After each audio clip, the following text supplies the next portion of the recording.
네, 이제 오늘의 특징주에 노, 예스 의견을 붙여볼 차례가 됐습니다. 앞서 MBN골드 박수범 매니저 함께 보셨고요. 좀 오른쪽에 리어드홀딩스 김성훈 이사 함께 나와 계십니다. 두 분 인사 나누시죠. 어서 오십시오. 네. 자, 오늘도 주름 개선 앰플과 다이어트 보조제를 준비해서 우리 함께 해주시는 분들께 선물로 보내드리고 있습니다. 유튜브 채팅창에 글 많이 남겨주시는 분들 중에서 한 분을 선정을 해서 또 선물을 보내드릴 것이고요. 또 생방송 인증샷을 샵 2034번으로 보내주신 분들 중에서 또 선정을 해서 선물을 보내드리도록 하겠습니다. 자, 특징주 5종목, 앞서 종목만 공개를 해드렸고요. 권지한 아나운서가 종목별로 어떤 이슈들이 얽혀 있는지 정리를 해봤습니다. 함께하고 오시죠. 네, 선택 오늘의 특징주 시간입니다. 오늘 눈에 띄는 움직임 보여줬었던 5가지 종목들인데요. LG화학부터 STX, 또 AB의 바이오까지 자세하게 짚어보도록 하겠습니다. 자, 첫 번째 특징주는 바로 LG화학입니다. 전날 한 언론 매체가 LG화학이 미국 테네시주의 미국 IRA 법안에 대응하겠다는 취지로 양극재 생산 공장을 짓기로 했다라고 보도했습니다. 또 최근 LG화학 한 달 동안 외국인과 기관의 매수세로 16% 넘게 상승하기도 했었는데요. 하지만 오늘 LG화학이 테네시주의 양극재 공장 설립 보도와 관련해서 구체적으로 결정된 바가 없다라고 밝혔습니다. 최근 상승세를 뒤로하고 오늘 시장에서는 2%대로 하락 마감했습니다. 계속해서 두 번째 특징주는 오늘 상한가를 기록한 STX입니다. 강원도 태백시에 희소금속 생산시설 유치를 추진한다는 소식에 오늘 급등세를 보여줬는데요.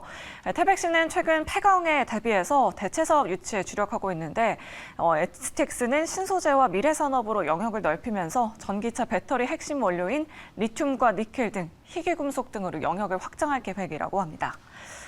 다음으로 만나볼 종목은 바로 메리츠 화재입니다. 메리츠 화재가 올해 3분기 호실적을 달성하면서 손해보험업계 2위로 도약했습니다. 손해보험업계는 전통적으로 삼성화재 독주 속에 DB손해보험과 현대해상이 빅3를 형성해 오기도 했었는데요. 메리츠 화재는 공격적인 영업으로 순이익 규모를 늘리면서 2위까지 달성했습니다. 다만 배당 계획이 수정될 수도 있다라는 전망에 상승세는 1%대로 제한적인 모습이었습니다. 계속해서 네 번째 특징주는 바로 벳셀입니다. 인도네시아 국영항공사 가루다그룹과 미래항공 모빌리티 AAM 시장에 본격 진출한다는 소식에 오늘 특징주로 올라왔습니다. 미래 모빌리티 현지 제작과 인도네시아 진출 협력 양해각서를 체결했다고 하는데요. 벳셀은 현재 자율비행 개인 항공기 국제과제 참여 중이기도 한 만큼 앞으로의 전망도 전문가분들에게 들어보도록 하겠습니다. 마지막으로 살펴볼 종목은 바로 ABL 바이오입니다. 오늘 코로나 확산세에 바이오주들도 상승세를 이어갔는데 ABL 바이오는 3분기 어닝 서프라이즈로 오늘 10% 가까운 상승세를 연출했습니다. 파이프라인 기술 이전과 실적, 또 환율 상승 효과로 매출이 무려 6,000% 이상 성장했고요. 영업이익은 흑자 전환에 성공했다고 하는데요. 호실적을 기반으로 현재 임상 중인 파이프라인을 가속화하고 또 연구 개발에 집중하겠다라고 밝혔습니다. 자, 이렇게 5가지 특징주들 체크해봤습니다. 자, 그래서 오르내림을 보이긴 했는데 이 5종목 중에서 계속해서 눈여겨볼 만한 종목들이 분명히 있을 겁니다. 자, 두 분의 탑픽 종목 확인하겠습니다. 김성훈 이사님은 ABL 바이오 종목을 선택해 주셨고 박수범 매니저께서는 LG화학을 선택해 주셨습니다. 네, 그럼 박수범 매니저님의 탑픽 종목부터 들어보도록 하겠습니다. 사실 최근에 이 LG엔솔과 LG화학의 상승세가 정말 무서웠는데 하락을 이용해서 좀 담아봐도 된다 이런 의견이실까요, 매니저님? 네, 그렇습니다. LG화학 같은 경우에는 저는 그렇게 생각합니다. 지금 현재 상황에서는 계속해서 우리가 조정을 받게 되면 관심을 가지면서 매수를 해야 되는 시점이지. 네. 지금 상황에서 이제 신고가 랠리를 좀 보여줄 수 있는 위치에서 여기서 우리가 멈추어서는 안 된다라고 저는 판단하고 있어요. 그렇게 생각하는 이유는 아무래도 LG화학 같은 경우에는 지금 이제 양극재도 만들고 있고 음극재도 만들고 있고 그에다 이제 분리막이라든가 전해질 모든 소재들을 2차 전지에 들어가는 모든 소재들을 만들어내고 있습니다. 여기다 하이니켈 쪽으로도 기술력이 상당히 좀 뛰어난 것으로 알고 있고요. 그게 전략 지금 이제 LG엔솔 쪽으로 좀 제품이 좀 납품이 되고 있고 그에 따른 좀 고려 아이오닉과도 최근에 합작사 얘기가 좀 나왔었죠. 소재 개발하는 부분들에 있어서 합작으로 이제 투자를 해서 또 이런 소재 쪽 부분들을 LG화학만 하는 게 아니라 이제 다른 또 같이 함께 할 수 있는 회사들과 조인트 벤처를 만들어 나가고 있다는 부분들은 그만큼 혼자서 만들어서 공급하기에는 언젠가는 부족한 현상이 상당히 크게 발생할 수 있다는 거죠. 그런 관점에서 LG 에너지솔루션도 마찬가지고 지금 LG화학도 마찬가지고 미래에 지금 현재 상당히 좀 부족해질 수 있는 2차 전지 부분에 있어서 먼저 지금 현재 이런 공격적인 영업을 해 나가고 있다는 부분들은 긍정적으로 좀 평가할 필요가 있다라고 저는 판단하고 있습니다. 그런 관점에서 저는 LG화학이 물론 매출의 전체 보게 되면 대략 50에서 60% 정도의 절반 이상의 어떻게 보면 이제 매출이 석유화학 쪽에서 발생을 하고 있긴 하지만 그래도 앞으로 이제 먹거리에 대한 기대감으로 올라가고 있는 LG화학은 지금 현재 우리가 석유화학 쪽 분야보다는 아무래도 2차 전지 소재에 대한 기대감의 상승 추세를 보여주고 있다는 관점에서 네. 저는 충분히 LG화학에 대해서 앞으로도 큰 상승 흐름, 네. 지금 현재도 주가가 저는 상당히 저평가되어 있다고 생각합니다. 네. 전통적인 석유와 관련된 화학주들 이렇게 네. 생각이 쉬운데 요새는 2차 전지 관련해서 워낙에 지금 밀접하게 신성장 동력을 얻어가고 있습니다. 아직도 가격대가 낮다. LG화학 말씀 주셨고요. 네. 자, 김성훈 이사님이 ABL 바이오에 오늘 바이오 종목들이 굉장히 분위기가 좋았죠. 그러니까요. 근데 네. ABL 바이오는 매출이 6,000% 넘었다는 게 참 신기한 것 같아요. 자, 이 바이오 종목들이요. 네. 글쎄요. ABL 바이오도 오늘 오르긴 했습니다. 최근에 좀 올라지긴 했습니다만은 길게 놓고 본다라면 아직은 좀 바닥으로 미미한 수준이 하거든요. 맞습니다. 바이오 쪽에 훈풍이 다시 한번 불어줄지도 궁금해지는데요. 예. 자, 그동안 이제 바이오 섹터들의 주가 하락의 이유를 먼저 우리가 살펴봐야 될 것 같은데요. 잘 아시겠지만 이제 금리 인상이 본격화되면서 아무래도 이 바이오 하면은 성장주 중에 하나 아니겠습니까? 네. 그러다 보니까 이 바이오 섹터 하다못해 이제 돈도 못 봅니다. 돈도 못 버는 바이오다 보니까 이 금리 인상기의 어떤 그런 타격을 그대로 맞았다라고 봐야 될 것 같습니다. 그런데 이제 금리의 어떤 피크 아웃, 다시 말해서 금리가 이제 75bp 이후로 이제는 12월 FOMC부터는 이제 50bp 혹은 긍정적으로 보시는 분들의 경우에는 25bp까지도 보시는 것 같습니다. 이렇게 금리의 어떤 인상 속도가 이제 변화가 나타나는 이 순간부터 어떤 바이오 섹터 같은 어떤 고성장주, 성장주들에 대한 관심이 다시금 높아지고 있다. 이렇게 먼저 말씀을 드리겠고요. 그리고 자, 그렇다면 모든 바이오가 다 같이 갈 것이냐? 그것은 또 아닌 것 같습니다. 네. 최근에 바이오 관련된 뉴스를 여러분들이 검색을 해보시면은 돈을 조달을 못하고 있습니다. 바이오는 임상을 하는 회사 아니겠습니까? 네. 임상하려면 천문학적인 돈이 들어가야 됩니다. 지속적으로 시장을 통해서 자금을 조달을 해야 되는데 잘 아시겠지만 지금 자금 시장 그렇게 좋지가 않죠. 자금을 조달을 하려는데 제대로 된 한국전력 같은 그런 회사들조차도 자금 조달이 쉽지 않은 상황입니다.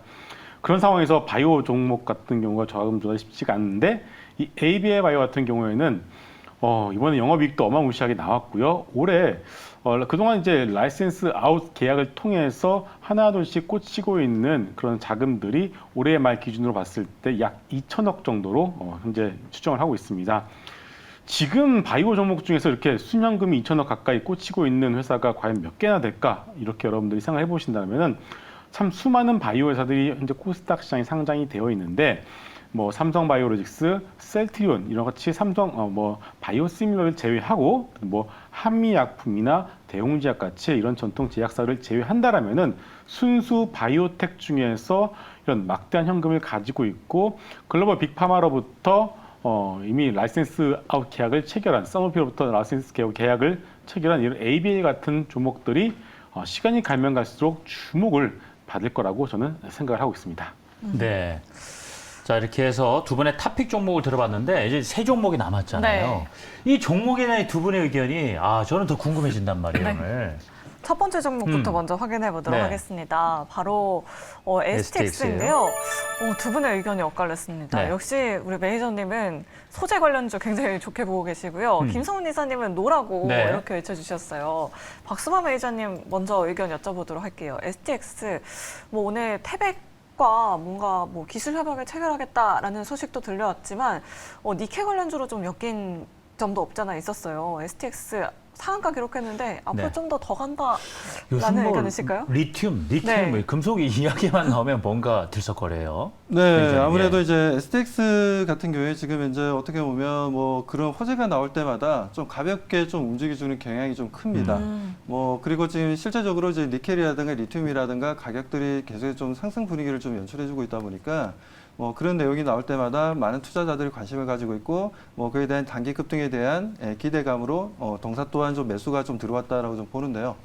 뭐 동사가 정말 뭐 태백시와 같이 지금 업무 협약을 통해서 지금 희귀금속 쪽으로 해서 그런 설비를 지금 갖추고 그에 대한 본격적인 생산이 좀 이루어지게 된다면 어떻게 보면 STX가 지금 본업으로 하고 있던 부분들이 있어서 사업부가 하나 더 추가되는 부분들이고 그 부분들을 통해서 STX가 좀 더 크게 성장성을 가져갈 수 있다라고 저는 봅니다. 그래서 요즘 보면 작은 기업들도 보면 요즘 소재 관련된 사업을 좀 진출하겠다는 회사들이 듬성듬성 이제 공시를 내는 것을 우리가 좀 볼 수가 있습니다. 근데 그런 회사들이 그런 공시를 내고 실제적인 그런 부분들이 액션으로 좀 나와주게 되면 지금 주가에도 긍정적인 영향을 좀 주고 있다라는 거죠.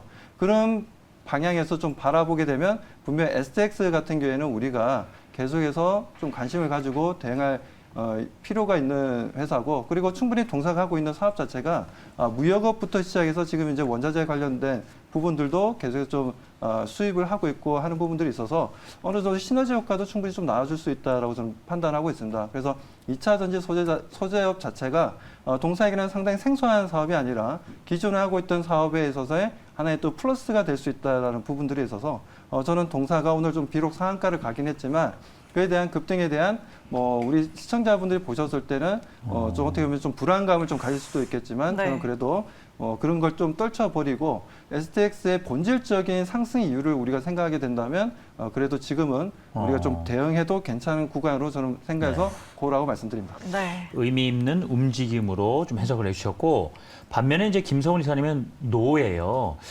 우리 보시는 분들도 갑자기 니켈한데 STX? 이렇게 네. 좀 의문부를 다시는 분들 계실 텐데. 네. 예. 제가 노라는 의견을 드린 것은 추격 매수에 대한 어떤 그런 부분에 대해서는 조금 부담스럽다라고 의견을 드린 거라고 보시면 될 것 같습니다.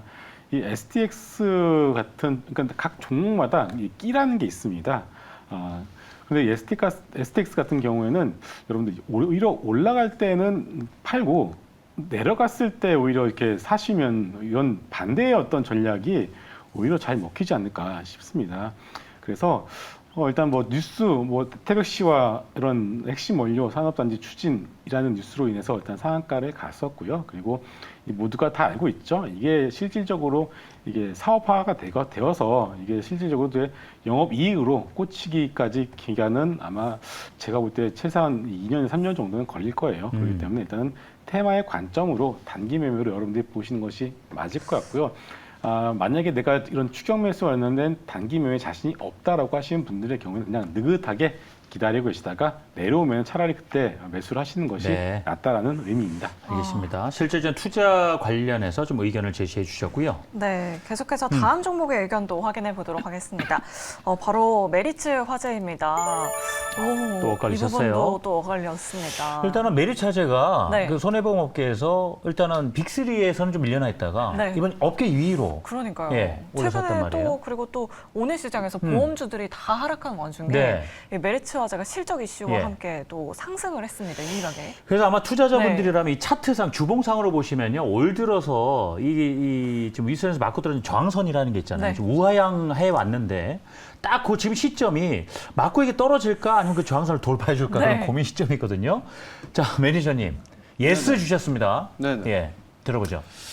저 지금 동사에 대해서 좀 긍정적으로 좀 생각하는 이유는 네. 아무래도 이제 RBC 쪽으로 우리가 좀 보게 되면 지급 준비율을 좀 보게 되면 협회에서 이제 권장하는 부분들이 이제 100%입니다. 그리고 국가에서 권장하는 부분들이 150%예요. 근데 동사 물론 뭐 RBC가 과거에 비해서는 좀 많이 좀 내려오긴 했지만 200%가 넘어갔었는데 지금 이제 뭐 185%까지 좀 내려왔습니다. 그래도 재무적으로 상당히 좀 건전한 흐름들을 좀 가져가고 있다라고 좀 봐야 되고 두 번째로 제가 동사에 대해서 긍정적으로 생각하는 이유는 보통 보면 우리가 그 이런 보험회사들 같은 경우에는 보험료를 받고 그 부분에 대해서 다시 한 번 더 이제 재창출하기 위해서 이익을 재창출하기 위해서 대체적으로 이제 장기 채권 쪽에 이제 투자를 하게 되는데 주로 이제 국채라든가 여러 가지 좀 투자를 하게 됩니다. 거의 만기까지 가져가죠.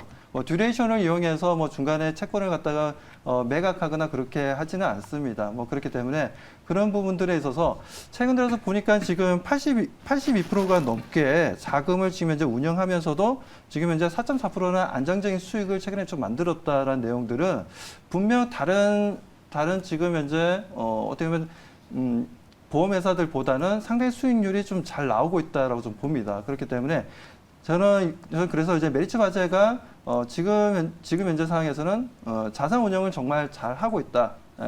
자금들을 잘 운영해 나가고 있고 그에 대한 이익을 좀 많이 창출하고 있다는 부분들이 동사의 실적에 긍정적 영향을 주었고 이런 부분들은 아무래도 좀 지속성을 좀 가지고 좀 계속해서 우리가 좀 바라볼 필요가 있다라는 관점에서 저는 계속해서 좀 보라고 말씀을 좀 드리고 싶습니다.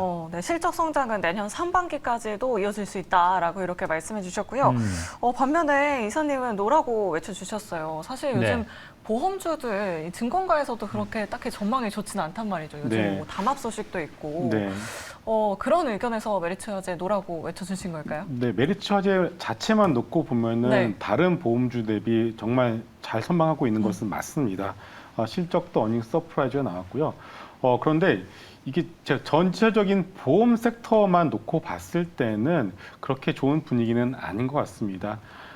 결국 이게 이 증권 쪽, 이쪽 펀딩하는 쪽에 봤을 때는 전체 섹터 분위기가 안 좋으면은 그 안에서 내가 아무리 잘났고 좋더라도 전체적인 섹터가 이렇게 폄하되는 그런 네. 분위기에서 주가가 이렇게 좀 상당히 막혀버리는 그런 효과가 조금 잘 있는 것이 나가는 업종 따라가는 게 낫죠. 사실입니다. 네. 그래서 그런 의미에서 제가 보험 업종 전체에 대해서는 조금 중립적 의견이기 때문에 메리츠 화재가 좋은 것은 알고 있지만 그래서 이제 이 부분에서 제가 노라는 의견을 말씀을 드렸다. 일단 이렇게 말씀드리고요.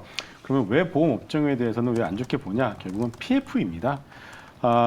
우리가 전에 크레딧 이슈가 얼마 전에 튀어나왔을 때 많이들 걱정했습니다. 그런데 시간이 지나고 나서 보니까 다행히 은행과 증권 쪽 같은 경우에도 생각보다 그렇게 많지는 않은 것 같습니다. 근데 보험 쪽 관련된 PF들이 조금 많이 엮여 있는 것 같습니다. 그래서 이러한 부분들이 이제 당장 단기에 해결될 기미는 보이지는 않은 것 같습니다. 일단은 최대한 이 정부 쪽에서 미리 막고는 있는 상황이지만 이런 것들의 노이즈가 조금은 해소가 되기 전까지는 이 보험 업종 전체에서는 일단은 좀 중립적 관점을 지켜보시고 이런 것들이 조금 해소되는 것을 확인을 하고 나서 여러분들이 보시는 것이 좀 더 안전하지 않을까라는 네. 말씀을 드리겠습니다. 좀 잘 나가는 업종을 따라가 보자라고 이렇게 네. 말씀해 주셨습니다. 과연 우리 투자자분들께서는 두 분의 네. 의견 중에서 어느 쪽으로 좀 이렇게 약간 이렇게 마음이 가실지 궁금합니다. 저도. 자, 한 종목 더 남았잖아요. 네, 바로 베셀입니다. 두 분의 의견 어떨까요? 역시. 김성우 이사님은 노라고 또 해주셨고요. 박수범 의원님은 예스라고 해주셨습니다. 사실 UM 관련주 요즘에 굉장히 관심 많으시잖아요. 이 베셀 좀 긍정적으로 보시나요, 매니저님? 네, 긍정적으로 좀 보고 있습니다.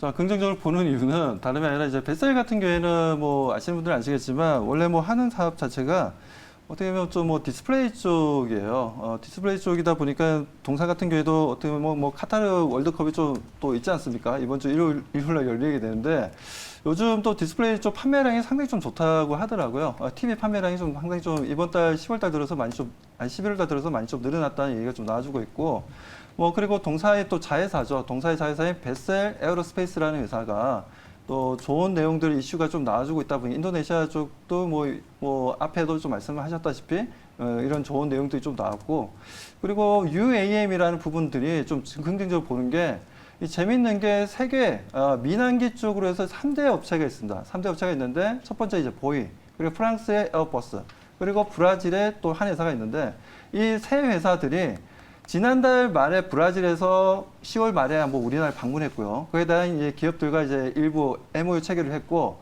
그리고 두 번째로 이제 보잉의 사장이 또 우리나라 이번 달에 또 왔습니다. 10월 4일 정도에 이제 방문해서 삼성이라든가 하나그룹 쪽에 경영진들과 만나서 어느 정도 좀 서로 간에 이제 정보도 교환하고 그에 대한 협업 관련된 내용을 보여준 걸로 알고 있고요. 또 최근에는 프랑스의 에어버스 사장이 또 왔습니다. 네. 왔다가 갔는데 아무튼 왔다 간 게 아니라 이제 방문하게 되죠. 이번 주에 방문하게 되는데 방문하는 부분들도 보면 다 UAM과 관련된 협업 관련된 내용들이에요. 그리고 한국항공우주와 관련해서 카이와 관련해서 지금 현재 어떤 협의를 하고 어떤 협력을 할지는 좀 지켜봐야 되겠지만 그런 부분들이 상당히 좀 시장에서 부각이 될 수 있다라고 저는 보고 있어서 그렇다면 베스트셀 같은 경우에는 비록 자회사를 통해서 주가가 올라가지만 많은 투자자들로부터 좀 관심을 받고 주가 상승 흐름을 좀 가져갈 수 있다는 부분들이 있어서 저는 동사에 대해서 고라고 말씀드립니다. 네. 네.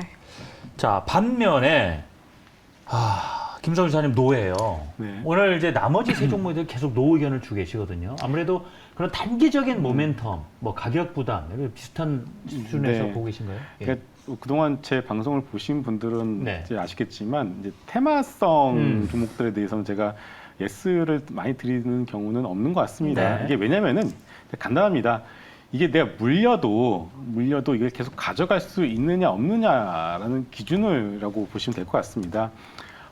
펀더멘탈과 그런 어떤 가치의 측면에서 봤을 때 어떤 종목들은 물려도 그냥 가져가면은 다시 올라갈 수 있는 그런 종목인 것도 있는데 이 테마라는 것은 그때 시장이 주목하는 테마에 따라서 그런 단기적인 시세가 만들어지는 것 아니겠습니까? 그러다 보니까 물론 달리는 말에 올라타는 것도 상당히 좋은 전략인 건 맞습니다. 그런데 자칫 거기서 이제 내가 테마가 빠르게 돌아가는, 특히나 최근처럼 테마가 빠르게 돌아가고 있는 이런 상황에서 자칫 고점에서 물리게 된다라면은 다시 그 테마가 돌아올 때까지 기다릴 수밖에 없거든요. 이제 그런 부분들이 상당히 좀 고통스러울 수가 있습니다. 그래서 그런 관점에서 제가 이런 부분에서 조금 손이 빠르시거나 손절을 잘하시고 대응을 잘하시는 분들의 경우에는 당연히 안 할 이유가 없겠죠. 그렇지만은 아까 좀 내가 손이 느리거나 아니면 내가 테마주에 대해서는 조금 좀 부족하다라고 하시는 분들의 경우에는 조금 이제 기다렸다가 차라리 눌림목을 이용해서 매수를 하시는 것이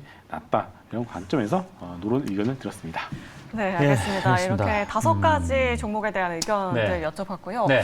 시장에 대한 전반적인 이야기도 한번 음. 나눠볼까 합니다. 사실 뭐 최근에 외국인들은 뭐 반도체 종목으로 수익을 굉장히 많이 내고 있다고 하고 또 최근에 또 개인 투자자분들은 그렇게 또 바이오 종목에 관심이 정말 많으시더라고요. 그러니까 오랜만에 좀 네. 마음이 좀 편안해진 듯한 움직임을 계속 보이고 시장이 상승세로 가다 보니까 언제까지 갈지 네. 내 지금 신규 진입해보는 종목이 뭘지 굉장히 고민스러우실 거 아니에요. 네. 예. 어떤 업종을 좀 담아보는 게 좋을까요? 매니저님 어떤 업종을 좀 주목하고 있을까요? 현 시점에서라면. 현 시점에서 예. 저는 삼성바이오와 같은 SK바이오와 같은 CMO라든가 CDMO 관련 회사들 좀 보는 게 좀 그래도 뭐 실적이라든가 전체적으로 좀 그런 부분들을 보신다면 저는 그쪽이 훨씬 낫다라고 좀 보고 있고 네. 뭐 그렇게 생각하는 이유는 아무래도 좀 제약바이오 같은 경우에는 좀 호재에 따라서 어떻게 보면 주가가 상승할 수도 있고 하락할 수도 있고 그에 따른 또 포지션 변화가 좀 크게 이루어질 수 있는 부분들이 있습니다. 그래서 뭐 임상 실험이라든가 여러 가지 부분들에 있어서 신약 개발이라든가 이런 부분들이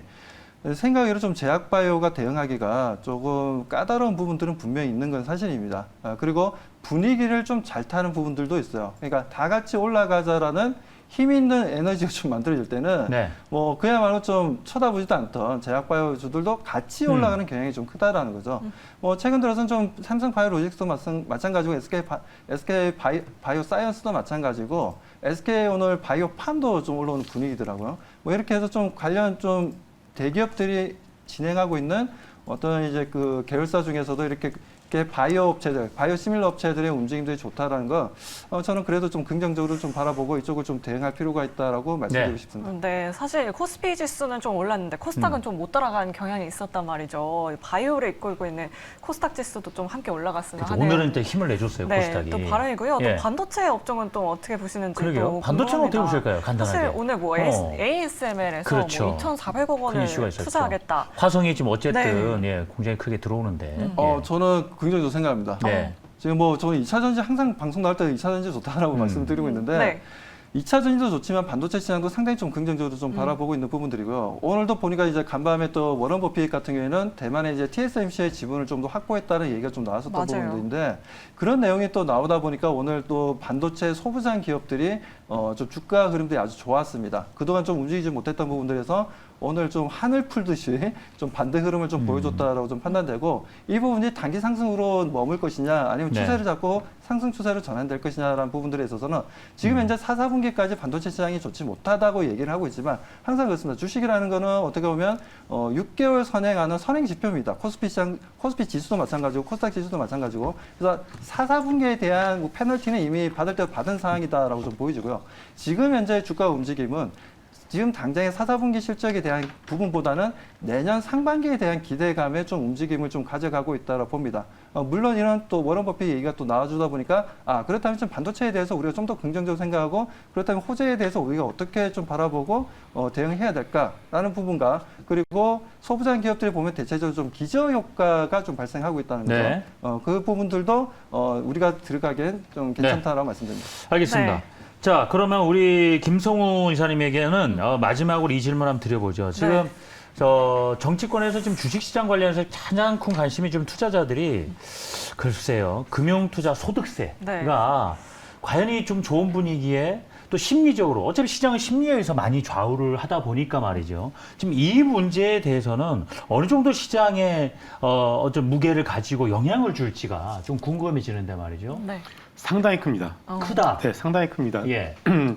어제 오늘 대형주들이 조금 쉬어가는 구간에서 중소형주들이 조금 이제 올라가는 모습이 나왔고 오늘 장중에 상당히 급반등하는 모습이 나왔는데 금투세에 대해서 민주당 쪽에서 이견이 나오기 시작했고 지금 장 마감 후에 6시 끝나고 나서 네.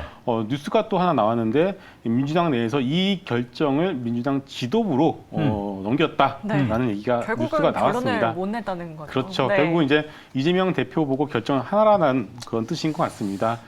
그렇다면은 이것이 유예가 될 가능성이 점점 높아지고 있고 그렇게 되면은 이번 산타랠리, 제가 이런 산타랠리라는 표현을 다시 한번 쓰고 있는데 네. 산타랠리에서 중소형주의 상단을 막고 있었던 유일한 악재가 사라지게 되는 것이죠.